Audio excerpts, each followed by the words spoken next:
Ustaz Kamal Ebo yookaan Jaal Kamal Eboodha diina isaa kuffisee diinni isaa kufe malee jaalawwan isa tuqanii jiru. Ani mataan kiyya dogongoreen ture yeroo duraa loleen ture waraanni keenya ifiyoo akka wal miidhan ta'an qabsoo keenya gufachiisaa jiran. Yoo ammoo dhuguma lolarratti kan wareegamu ta'e ililchaati Ustaz Kamal ililchaati awwaalannee seenaa isaa galmeessina. Yoommoo ifuma keessanii achitti kan wal miidhaa jirtan ta'e nullee rifachiise qabsoos booda deebisee hamilee nu cabsaa Oromoos addaan baasa. Waan kana dhugaa isaanuu as baasaa jetti laayifii beektu badhaadhi Nasraa Gorsu. Jaarsabaafiin gabbihee dhugaa jirtu lafa kaa'e. Isarra dhaabbannee bilbilaan baay'ee koonnektii goone dubbii. Wallee haaroo baastee turte. Wallee sanirrattis akka maleedha homatamtee jirti. Nasraan naannolee hunda yaamteetii Arsii keessaa dhiifte gaafii jettuutu jira. Nasraan waan san itti yaaddeetii keessaa hambistee moo walaloon atiin barreessine moo hawaasni hedduun irra guddaan komii tana sitti kaasee ture. Nasraa maal jettaan hawaasaanati? Shaneetu fixe ja'an hanga Saamad Ibrahim gabbee shaneen hin finne waraana Shamalis Abdisaatu fixe abbootii gadaa je'ee ummata Oromoo kan burjaajaa keessa jiru kan mootummaa miidiyaan dabarsaa jiru shanee abaawatu fixe jaanii dhugaa himee gabbee. Gaafa san ni sobaa jenneeti. Ammaas hedduun ka'aa jirtu maali? Nasraan abbaa manaa ni qabdi moo hin qabdu? Yoo ka qabaattu ta'e maaliif footoo sheer nuun goone? Maaliif nu garsiisne abbaa manaa ishii yaan uummanni? So Nasraan maal jettiin bee hawaasaan deebisaan ishiidha.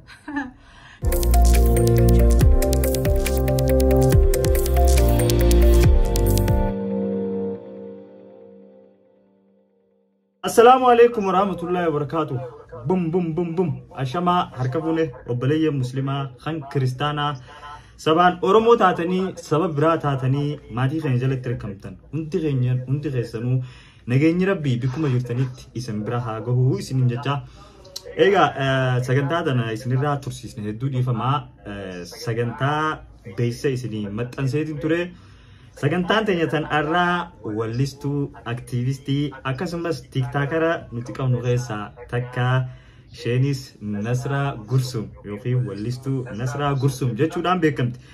Egaa keessummaan teenya nu biratti hirkamtanii hundi keessanuu hanga xumura sagantaa keenyatti nu waliin turaan afeerraa keenya gara keessummaa keenyatti dabarraa.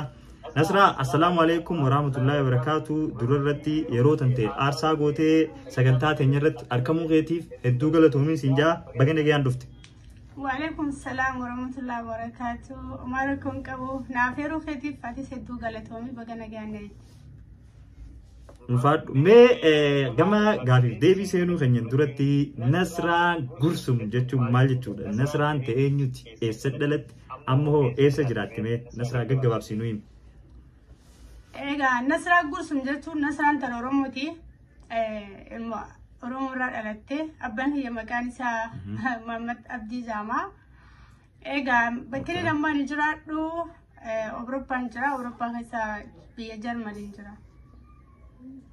Nasraan eessatti kan dhalatte guddatte? Xiqqeenya? Nasraan Harargee Bahaatti dhalatte. Aanaa Gursum. Aanaa Gursum. Waaw galatoom. Oga mee Nasraan gama wallisuutiin kan beekamtu irra guddiini.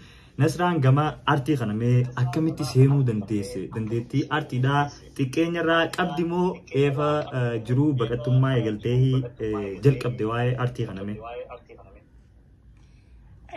Artistummaa tana ijoollummaa tiyyarraa hin jaaladha. Sirboota artistoota keenyaa hedduun hordofaan hin jaaladha. Qalbuma tiyyaatiin jaalata. Ijoollummaa sirba jaaladha malee eegan biyya baqaa dhufoonni seenee hin jirtu. Sirba albaman siraa wallisuudhaaf ture akka lakkoofsa Itoophiyaatti bara 2012 Finfinneen ture. Nama hedduun na beeka Muktaar Adeeroo, Kadir Martuu, Shukrii Jamaal, Faatee Niyyaa, Aliyyi Saabit, Ibrahim kan Ibro Ibsa artistoota hedduu jiru wal beeku baay'ee adiin Finfinneen ture. Taajuu Masalaa Faajee, Shakkisoo Faajee waliin ture. Jireenya shafarraa fa'aa. Studio Abraham. Duraan maa artii keessa turte jechuudha? Yaa, Studio Abraham Said akkasumallee makkaniinsa استديو جدي دانية فنفنة مقالة روميا استديو أبراهيم سيديمو فنفنة برشوكو تيار كمتي نانو شغوليت فنفنة خسا جولو متيار راين جالت دا ألبوم وجد شوف مالك عشت خفلين سر مالك ألبوم سربتي هو جدو حالي يرو غاف سنبايا والتطاوان تيفي نتي مجاني مالك اللي باسي غرا سربا سبديتي استديو جدي تسيني استديو إبراهيم تسربا أفو سيني حال ربشا بيا خيل سجر وجه ولك أبتي أصوني تمركاين أترى غرا حرارتي قدي بي حرار رامو غافان والديبو موتما وياني ورسنا كمالي استديو لي ورمو ركساتو في ارتستوتا لي بايري باوان ترانيف استديو ما ندابن يروسن كيستي سلا بروكما لما فلما كويسي توبيات سبوكي ألبوم نقدي فما ترين so dhibba mootummaan sirra ga'een sanunda godhuu dadhabdee jechuudha. Akkasi. Ulfaadhu. Okay, mee Nasranga gama takkaan Facebook aktivistii teenya gama takkaan TikTok yoo dheenis ni jirta asii ni wallista so mee si jala walin tuqu mee asii wallistu aktivistii taatee asii immoo TikTok yoo taatee akkamii wal dandeessitee ofte mee sagantaalee dilatana artistoota biraa hin arku sagantaa dilatana wal cinaa isaanii ofuu yoo wallisaa taate yoo wallistuu taate walluma san offataa ati immoo asiin sagalee uummataa taataa aktivistii achiin TikTokisti akkasuma asiin ni wallistaa akkamii oftameeti akkam seeta ani dhugaadha artistiidha aktivistii guutuu sanillee yoon ta'uu baadhe haala yeroo irratti waan biyya keessatti uummata keenya irratti deemaa irratti xiyyeeffadhee baay'een hordofaa ani sooshaal miidiyaadha ani guutumaa guututti gabaabsee yoon si hime artistii jechuun sagalee uummataati aktivistii jechuun sagalee uummataati an artii ta'ee jettee gaafa sagalee sabaar ta'uurraa boonte ani naaf hin fudhatamtu ani artistiis aktivistiidhaati sababni isaa sabni kiyya baay'ee rakkoo jala jira baay'ee cunqurfama hatu irra jira gara hundaan sagalee kiyya dhageessisuudhaaf uummata kiyyaaf anaatu karoora kiyya keessa galche kaayyoo kiyya keessa jireenya kiyya dura kanarratti xiyyeeffannoon kiyya guddaan sababni isaa an biyyarraa bee biyya nagaan jira kan namni na hidhu hin jiru namni na tumu hin jiru yoo rabbiin na ajjeesse malee inni rasaasa gurratti na qabee yookaan matatti na qabee na ajjeessu hin jiru an biyya bal'oo keessaan jira jireenya mataa kiyyaa qofarratti xiyyeeffachuun sammuun koo naa fudhachuuti obboleen kiyyaa du'aan Facebook irratti argaa osoo tumanii kan maneedhaatti ariyaaniin argaa kan maneesaa irra gubaniin argaa kan haadha duratti ilma rasaasaan ajjeessanii abbaa fi haati akkan awwaallanne maaliif bochan janii uleen tumanii haadha abbaa ilma isaanii duratti ajjeessanii manatti galchaa jiraniin argaa kuni anumaatu kaayyoo kiyya namni sitti nan gorse ani akka namaatti silaalu artistiidha aktivistiirra maaltu na galche jee galeera fuudhaaf karoora kootii miti sirriidha artistoonni baay'een sirba wallisan malee hin dubbatanii so sagalee uummataa ta'uun artistii taatee if duuba wanni si deebisu hin jiru jechuu yoo wallistuu taates sagalee uummataa ta'uuf wanni si daangessu hin jiru jechuu ani walleefis qophiidha aktivistummaa waranarra gurguddaa jira hanga dandeettii fi tabarootiyaatti kara kiyyaa waan hin danda'u saba kiyya kanaaf tennisee gargaaruudhaaf qophiidha ani haga oromiyaan bilisoomtutti hanga sabni kiyya bilisoomee oromiyaa walaboomtutti wanti iftu bana deebisu hin jiru abdi gaafii takka taatinan gaafatin asirratti dabala gaafiin akkanaa kun yeroo baay'ee natti dhiyaatti gaafii bira kuttee gara arrabaatti illee jijjiiramaa jirti ati artistiidha maal Facebook kanarraa iyyita ati artistiidha maal asiiliif waraabde maal waa barreessaa oolta mii gaaf tokko akka artistii ta'e janii warri koomantii naa barreessanii illee baay'eedha sii galee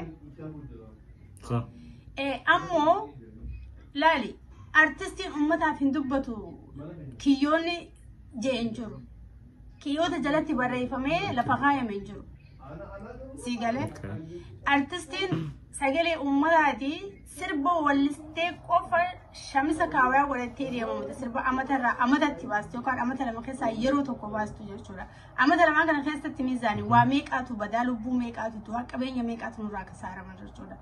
Sila akka saba Oromootti aktiivistiinis, piroofeesariinis, dooktoriinis, injiinariinis, barsiisaa fi barattuunis, qotee bulaanis, daldalaanis xiyyeeffannaa biyya teenya tana walaboomsuudhaaf saba kana bilisoomsuudhaaf irratti xiyyeeffatee namni hundi akka hiraata laaqana isaa yaaddatutti kallattii hundaan silaa diina keenya kuffisuu yookaan firraa cabsuudhaaf irratti xiyyeeffannee bilisummaan jaantuuni beekadhu nurraa fagoon jirtu waan akka iyyateenya tana dura ta'aati. Laannee fudhachuu wallaalle. Sababni isaa wanti fudhachuu wallaalle yaada akka ammatinaa kaastee kanaa fi koomantii garaagaraa akka deemtu. Kanaatu nu burjaajeesse sammuu keenya kana keessa waan ulfaatu kaayamuu nu dhorke. Ani niin beeka jechuu xiyyaafee akkuma yaada kootti waan yaadni kan koonaa kan irratti sabni diinni isaa halkanii guyyaa irratti hojjetu tokko ani naggaadeedha waa'ee Oromoo maaltu nagalchee kun laallattu warra dubbatu jira warra jiru dogongora. Ani artistiidha maaltuutu sagalee biraa kana caalaa dubbachuu naangee jechuunis dogongora.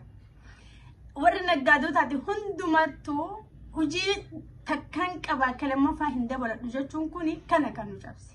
Siduma xiyyeeffannaan keenya Oromiyaa sanaa fi Oromoo irratti yoo ta'e diinni keenya waan nu wajjin turuu natti hin fakkaattu. Gara hundaan namni hundi akka irratti hojjetu annuman dabarsaan mallee. Siigalee warri koomantii barreessanilleen yaada kana bal'isanii laaluu akka qaban asumaan itti himaa. Ani yeroo baay'ee yeroo naarrabsan ani fakkeenyaan taajeetiin ture. Artistis ta'e, aktiivistis ta'e, yuutuubiin, feesbuukiin, tiktookiin, instagiraamiidhaan karaa hundaan saba kiyya kanaaf sagalee ta'uun ani qophiidha. An saba kiyyarraa hin boonu. Artistii jedhee rifeensa kaawaa godhee kophee dheertuu fudhee gurdi yookaan immoo qamisa naqabu uffadhee deemee boonuun kuni naaf gammachuu miti. Osoo sabni kiyya dhiigu saba kiyyaa wajji gaccabee akka wallaaltuu isaanii wajjin tahee akka nama rakkoo keessa jiru isaanii wajjin tahee isaanirraa boonuu dhabee isaanii wajjin miilaan lafa deemee isaanii wajjin yeroo booyee jechuudha. Saba kiyya gaafa gabrummaa kana jalaa baane akka waliin gammannee kofallee taphannuun karoora waan hin qabuuf namoonni baay'een kan naarrabsan kan komatan ittiin boonaa hamileedhaan hojjechaa jira abdii keenya. Ammas ittiin fufaatti. Ulfaat galatoomii jennaani egaa deebisaa gahaan deebistee jirti. Mee Nasraa dadhabinna kan ka'e guddaan maali? Namni gaa akkuma jabeenya qabutti dadhabinas qaba. So Nasraa hoo dadhabinni ishiidhaa guddaan maali mee? Ka'uu galatti. Dadhabina yeroo jettu kan ani dadhabina yeroo joo yaa kan ani qabu yaa dadhabina ati qabdu amma fakkeenyaaf anis dadhabina qabuun qabaa maybe dafeen aara tahaa waan akkana Nasraan hoo dadhabinni ishii qabdu akka mataa ishiitti maali? Ani ajaa'iba waan sittaa dadhabinni ani nin qaba jee itti murteessu hin jiru waan takka nin godha jee kaanaan waan san hanqaan godhutti irraa if boodan deebi'u waan ammoo godhuuf hin deema jeessan abdii irraan kutadhu hamileef mooraalii waan hin godhuuf waan san ittumaan milkaa'u waan hin haga ammaa dadhabe jee irraa hafee harka duwwaa irraa galee hin qabu abdii. Mee jabina kan keessaa tokko waan akkaan itti jabduudhaan Nasraan maali mee? Ani jabina kan keessaa obsa qabaachuu takka ofitti amantummaa qabaachuu kayyoo kiyya qofa irratti xiyyeeffadhee olola namaa laaluu dhabu kana baay'ee riftiin qisiifadha ofuma kootiif. Ulfaadhu Nasraan dhiyeenya kana wallee haaroo baastee turte. Wallee sanirrattis akka maleedha homatamtee jirti. Nasraan naannolee hunda yaamteetii Arsii keessaa dhiifte gaafii jettuutu jira. Nasraan waan san itti yaaddeetii keessaa hambistee moo walaloon atiin barreessine moo hawaasni hedduun irra guddaan komii tana sitti kaasee ture. Nasraa maal jettaan hawaasaanati? Yaa abdi gaaffii tana sirriidhaaf sooshaal miidiyaa irra deemaa turte namoonni baay'ee illee akkaan gabbee dubbadhuuf waan kana namoonni hin hubatiin baay'ee dubbachaa turanii Hojiin kiyya kana nu hojjedhasanii akkuma beektan hojii daqiiqaa 6ti. Daqiiqaa 6 kana keessatti Oromiyaa keessa wal qixxeessuudhaaf akkaataa itti sirbisan giximii fi zeemaa walitti nu deemu irratti xiyyeeffanneeti. Fakkeenyaaf yoon Harargee lixaa jee Harargee bahaa guutuudha. Yoon Harargee bahaa jee Harargee lixaa guutuudha. Xiyyeeffannaan kophaa kee yoo sun taane artistoota baay'ee wajjiniin warra sappoortii nu godha wajjin wal mareenee sirba kana hojjanne laal paawuntiin sani Arsii fi Baalee jechuun addaan baasnee ilaalle akka Oromootti. Gaafa Arsii jenne Baalees jenne jeetiin murteesse. Gaafaan immoo Baalee jee Arsiis guuteetiin jira jeetiin murteesse. Sababni isaa gootawwan Arsii keessaa gootota baay'ee yaame beektaa? Aliyyi Cirrii Arsiidha. Nadhii Gammadaa Arsiidha. Mustafaa Hussein Arsiidha. Siigalee. Wal qabsiisan lafa Baalee yaamneeti dhalata Arsii keessaa wal qabsiisne siigalee. Lafti lafa Baalee yaamnee Baalee keessaa jennee ilma Arsii keessa dhalate finnee wal qabsiisne miti. Sirbisan kumatamuu hin qabu ture. Sababni isaa sirriitti namni tokko yeroo waa hojjete waan san gaffageessee xinxiluu laaluu danda'u qaba. Maaltu as keessa fayyadame? As keessa maaltu jira? Xiyyeeffannaan sirba kana keessa jiru maali? Jaamee silaa sirriitti xiyyeeffatame hin dubbatamu ture. Namoonni gurguddaan hin komanne abdii. Namoota baay'ee keessaa naattis bilbilanii turan TikTok irrattis dubbannee turre. Namoota baay'ee wajjiniin sirba sanirraa wanti irratti hin jirtu. Nuti tokkummaa leelisuudha malee ilmaan gandaatti wal baasuun nurra hin jiru. Yeroo amma jirru irratti Nasraa sirbi kee guutuudha. Gaafa ati jettu gootichi baroodee Baalee keessaa sanyii Aliyyee dhufe xiyyaara kuffisaa. Gaafaan je'ee ani akka nama jaakkeetaa gubbaan jaakkeetaa dirribatee kiiloo baay'een tokko naadamte yeroo sirba san wallisuun. Sababni isaa mooraalii guutuun itti wallise. Gootota biyyattii yaan faarfachaa jira jeetiin hamileen wallisaa ture yaani. Qeequmsa santu haa hin jenne. Siigalee? Yaa malee wanti itti yaadamee hojjetame sirnaan Oromiyaa kutaa kudha akka guutuun akka wal qabatee dhumetti beena sirba san yeroo wallisu. Wanni raaf hin jirtu. So gabaabdumatti deebiin ati deebistuuf quubsaadha jeetiin yaadaa daawwattoota dhageessanii jirtanii lafarraa Baalee furadheetiin gootota Arsii naqee akkasitti walaloo wal dandeessee jettee galatoomii jennaanii karaa gaafii itti aanutti dabarraa Nasraa gaafii ammaas hedduun ka'aa jirtu maali? Nasraan abbaa manaa ni qabdi moo hin qabdu? Yoo ka qabaattu ta'e maaliif footoo ishee nuun goone? Maaliif nu agarsiisne abbaa manaa ishii yaan uummanni? So Nasraan maal jettiin bee hawaasaan deebisaan ishiidha? Kana kuni laali yeroo baay'ee ni beektaa gaafii jireenya dhuunfaa fi jireenya hawaasaa waan jaamutu jira beektaa abdii. Siigalee? Jireenya dhuunfaa namaa kana xiyyeeffannaan abbaa dhimmaa san laallata beektaa? Na arki fi na dhagayin yoo jabaatte waan dirqama hawaasa si hojii qooddatu qabu yoo ta'e gabbahaa. Yommuu waanuma kee ta'e sansuma biratti hafaa. Haa ta'u malee gaafii kana nin deebisaa. Ani abbaan manaa hin qabu. Kophaan jira. Baga gammaddan warri singiliidha.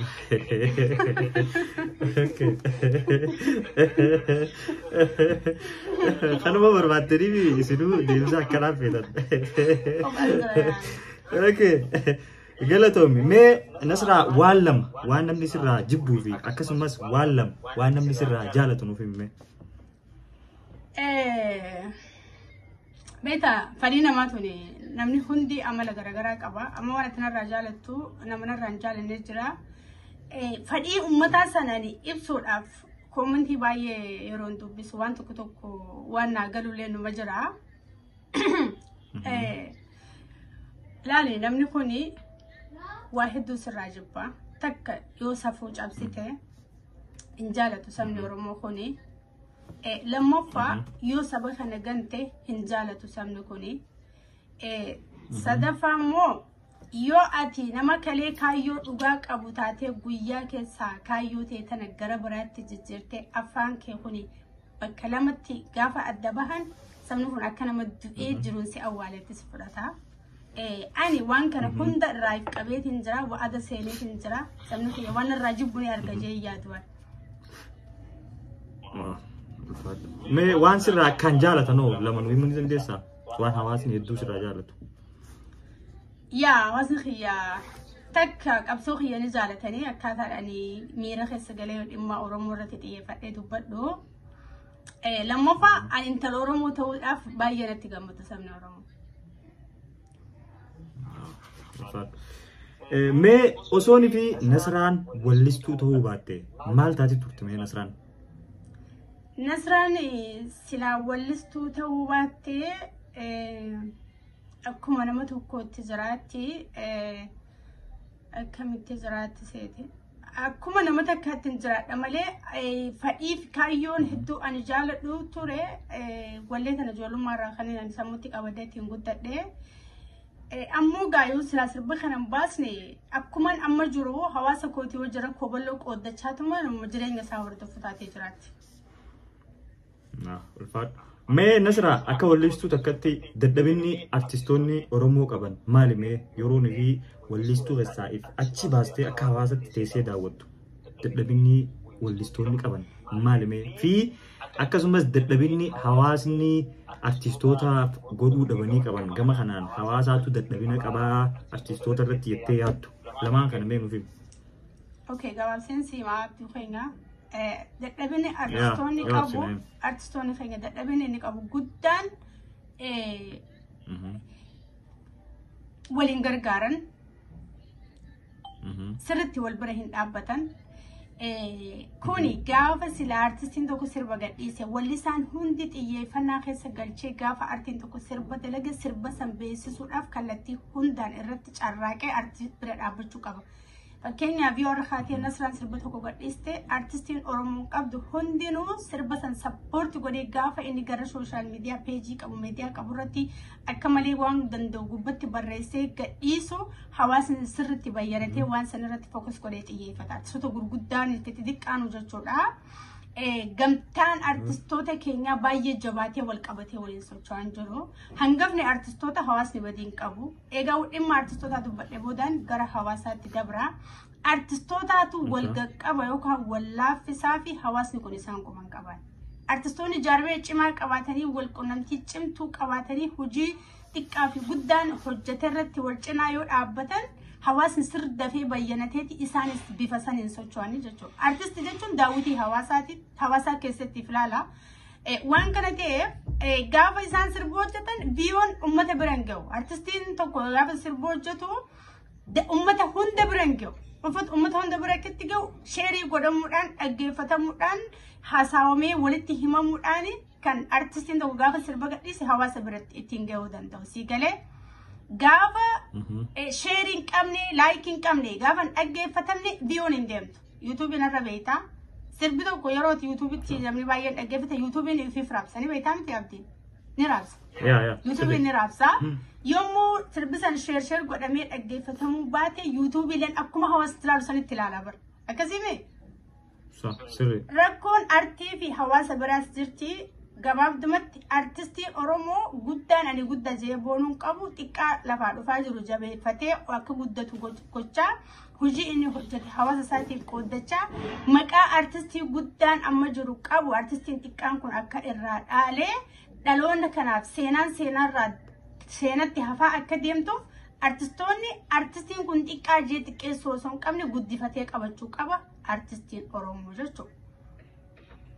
Hawaasni gaafa artistiin tokko sirba gadhiise artistiin tun beekamaadha sirba artistii beekamaa kana qofa dhaggeeffannaa kana maal nu dhabe jee dhiisuu osoo hin taane ijuma artistii guddaa beekamaa san sirbisaatti hin dhaggeeffatamu artistii xiqqaan amma dura sirba gadi hin dhiisne yoo sirba gadhiise haaluma saniin dhaggeeffatame mooraaliin artistii akkasitti dabalamaa deema maqaan Oromoos guddachaa deema akkasitti wal jabeessinee waliin tabbabaana. Rakkoo guddaan keenya akka wal beenutti waa walii godhuudhaaf kan nu cabse akka gandaatti waa walii godhuudhaaf akka walirra beekamtii qabanitti wal bira dhaabbachuu gaafa ka beekamtii qabu malee ka beekamtii hin qabne bira gaafa dhaabbanne kuni kanuma silaa dhaloota kana xiqqeessan jechuudha akka guddanne damee muruu jechuudha yookaan damee muruu jechuun mooraalii dha'uudha kuni artistii beekamaa san jala fiiguu qofa osoo hin taane ka dhufaa jiru fiissanii artistii beekamaa san dhaqqabsiisuun wal kabaja malee kabajaa walitti hora malee wal xiqqeessaan deemu hawaasnis artiinis rakkoo keessan asumaan waliin sirreeffanna nasraas dabalate anis ni qabaa mala san isin qofaa miti galata ulfaadha egaa nasraan yeroo hedduu social media irratti waa'ee siyaasaati kan post gootu dhiyeenya kana immoo akka maleedha waa'ee hangaasaa Ibrahim post godhu jirta so maaltu dhalateeti eefa inni haasawoo san godhe nasraas ta'e namoonni hedduun hangaasaa akka maleedha kaasanii dhaadheessu jiranii nasraan waa'ee hangaasaa kanarraa hoo maal jette yaada isaatu sirriidhamu hangaasaa ni sirraa'ee jettamu akkam jettameeti akka oollistuu fi aktivistii takkatti nama baljista beeta hangaasaan kun kalee qabsaawaa cimaa ture bara wayyaanee hawaasa wajjin akka malee dhaabbachaa ture gaafa wayyaaneen cabxee abiyyiin biyya qabatu oromoon barsantii 85 abiyyi jaalatanii turanii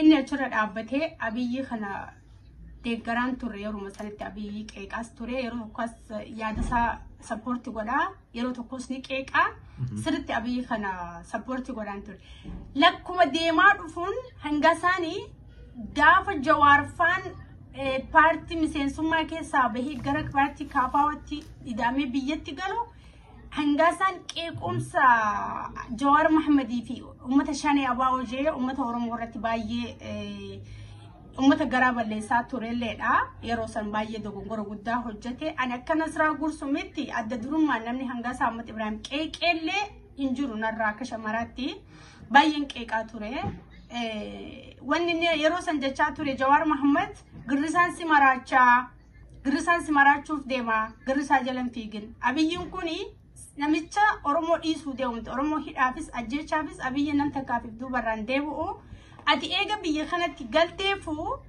namicha kanaa wajjin wal mari'attee karaa nagayaatiin wal mari'atuu qabdanii lola kana dhaabi waa barreessitee boosti godhaan waliin afaanii waliin madeessin jechaa ture nuti Jawaar akkamitti qeeqxa abiyyiin kan uummata fixaa jiru kana ati nu gante jennee Jawaar qeeqaa turre yeroo san badii hojjete deebi'ee moo arra gaafa abbootiin gadaa namni 14 bakka takkatti mootummaan fixee shaneetu fixee ja'an hangaasaa Ahmad Ibrahim gabbee shaneen hin finne waraana Shamalis Abdisaatu fixee abbootii gadaa je'ee ummata Oromoo kan burjaajaa keessa jiru kan mootummaan miidiyaan dabarsaa jiru Shanee Abaawootu fixee jaanii dhugaa himee gabbee gaafa san ni sobaa jenneeti xiqquma xiqqoo uusnee dhiisnee arra gaafa ustaas keenya Jaal Kamal Heeboo gaafa du'u immoo ummata Oromoo sirriitti roora'uu garraan ummanni kun burjaaja'uun itti jabaannaan hangaasaa Ahmad Ibrahim dhiiga Oromoo qabaachuudhaaf ilma Oromoo ta'uudhaan burjaajaayina ummata isaatti namichi mootummaan kun ittiin jiru fudhachuu dadhabee hangaasaan kan lubbuun isaa tokko wabii hin qabne kan namni tokko kadhatee kottu nu dubbadhu hin jenneen gabbehee dhugaa jirtu himi kan ummata fixaa jiru Shanee Abaawoo sun taane Shanee Bilisiqinnaatu ummata Oromoo fixaa jira waraanni Jaalmarroo humaa balleessaa hin jiru kabiyya miidhaa jiru mana fixaa jiru waraana mootummaati ummanni Oromoo beekuu qaba mootummaan cubbutti deemaa jira an ummata Oromootiif hin dhaabbadhee cubbuu saba kiyyaratti hin hojjedhu Oromoo yoon du'e seenaan na gaafataan na quba qabaadhaa jee dubbate ani hangaasaan nama ajjeefne nafse gadaa miti ilma Oromooti paartii fedhe deeggaruuf mirga isaati tokkoffaa durumaa warrabsuun qabna lammaffaa namni kun Oromummaan irraa ka'ee rakkoo mootummaan san ummata godhaa jirurra xiyyeeffatee ummata san keessa jira akka keenyaa sooshaal miidiyaa irraan dubbatu akka keenyaa wallee akkana ta'uun oltu fakkeenyaaf jee dubbachaa hin jiru waan arkee fi waan beekuroo dhaabbatee gabbee gaafa hawaasa kanaa himee dinqisiifatamuu qaba eenyuuf dubbate eenyutti hime namni isa qofaa mika Bilisiqinnaa hojjetu nama baay'eedha nam tokko gabbee kan himee jiru itti aangoo irraa badan malee osoo aangoo mootummaa keessa jiranii namni gabbeen iccitii mootummaa baasee hin jiru. Mootummaa fokkotaa kana kan sanu yoo dhufee dugda duubaan xiyyiitti lakkaawwan dhangasan lubbuun isaa wabiin qabdu gabbehee dubbate. Mootummaa waan warri meediyaa qoosaadhaaf jiru dhugaa godhatee gaafa ijoolleen Suudi Arabiyaa irraa galtee warra qabee jira. Ijoollee biyya keessa teessee waa bareestu warra hidhee jira namichi kuni hangasaani. Aangoo fi miti dubbate namoonni baay'een aangoof dubbatee jira yookaan sakraanee akkas jaa osoo hin taane Oromummaa dubbise. Kanaafuu namni kun kabajamuu qabas deeggaramuu qabas sappoortii godhamuu qaba. Nama Oromooti Amaaratti galchina galata isaa balleessina quuqama inni saba isaatii qabu horofatti laayinaan gaafa inni balleessee lolleen gaafa inni waan gaarii kanaan dhufe mataarra kaayennee bulloo keenya jechuu ni qabna hangaasaa keenya kalee siqeegnee jirra arraasti kabanya kanuma kanaaf yaani miira Oromummaa inni qabuutu moraaliin haa dabaleef hin poostii godhas ture faarsaas ture kalee yoo dhufee waan godhe balleessee kalee naa godhe malee yoo arra dhufee badiseen ninqeeqa sigale mootummaa keessaa bees naan hin jenne mootummaa wajjin jira ani mootummaa keessaa beezee faarsaan turre barreessaan turre Oromummaan tuni qaalii ta'uutu natti mul'ate. Ammas bilchina wajjin jira inni garuu dhugaa shanee abaa'oo maqaatti balleessan ummata kanaaf akka daawwiteetti ifa godhee hime hawaasni kana beekuu qabu warri hangaasaa arrabsuun sakraanee dubbata yookaan ni kijibu yookaan aangoorra wadhaba warri jiru ilaalchi kun ilaalcha dhibboo wal harkaan baasaa jiru ka duudaa garaa walitti nu godhu nama keeti qabii jabeessi gaafa si hammeesses loliin gaafa tola si dubbatees faarfadhu ittiin daadadhu marakkoo qabu. Ulfaad gama xumuratti achi deemutti jira xumura geenye jira gaafii xumuraatti hafee meegaa gaafii tana haasuunis dirqama atis gaafatamuu waan dirqamaati gaafiin tuni dhiyeenya kana sooshaal miidiyaan keessattuu gara Oromoo naannoo hedduutiin wal dhabdeen hedduu jirti mee ajjeefamuu ustaaz Kamaal irratti yaanni hedduun yaanni garagaraatu ka'a. Fakkeenyaaf namoonni hedduun abaa'oo shaneetu ajjeesee harka hedduu duubatti hidhameeti ragaa viidiyoo qabna jaanii namoonni kaan lakkii lolarratti du'ee lolarratti kan wareegamee fi hogganaanis akkaan dhagayetti miidiyaarraa lolarratti haga sa'aa meeqaa lolaatu ture achirratti wareegamee nuutu awwaalee dhaloonni nu gaafa dhufee isin agarsiisna bikka awwaalcha isaatii je Nasraan dubbii tana anarraa akka maleedha quba qabdaa sanirraa kan ka'e namoonni irra guddaan gara naannoo Wallaggaa fi Arsiitti kan wal qoodanii hatta haga arrabatti illee waliin deemaa jiranidha. Nasraan maal jettamee akka nama waan kana quba qabutti ati akka yaanni kan ka'e maal ture? Abduu keenyaachi jechuun qabnu jirtu akkuma beekamu gooni ta'uu gaafa manaa ba'e ajjeesee du'uudhaaf bahee haa ta'u malee yeroo tokko waraana keenya qofa osoo hin taane waraanuma hunda keessa shirri garaagaraa dhufee akkuma hiriyyaan yookaan obboleeyyan manatti wal miidhuus danda'an siigalee wal miidhuu dhabuus danda'an garuu ololli Kamaal waraanni mootummaan ajjeefna jiru suni nama hunda burjaajeessee ture ani mataan kiyya gaafii baay'ee natti kaasaa ture sammuu tiyyatti kophaa kiyya ta'e ani jaalawwan baay'ee wajjin wal quunnama yoo kijibe malee waan bosona keessa deemaa jiru eessa akka sochoomaa irra akka olan qubaan qabaa balsantii 135 dhibbarraa dhibbasiin jechuun danda'u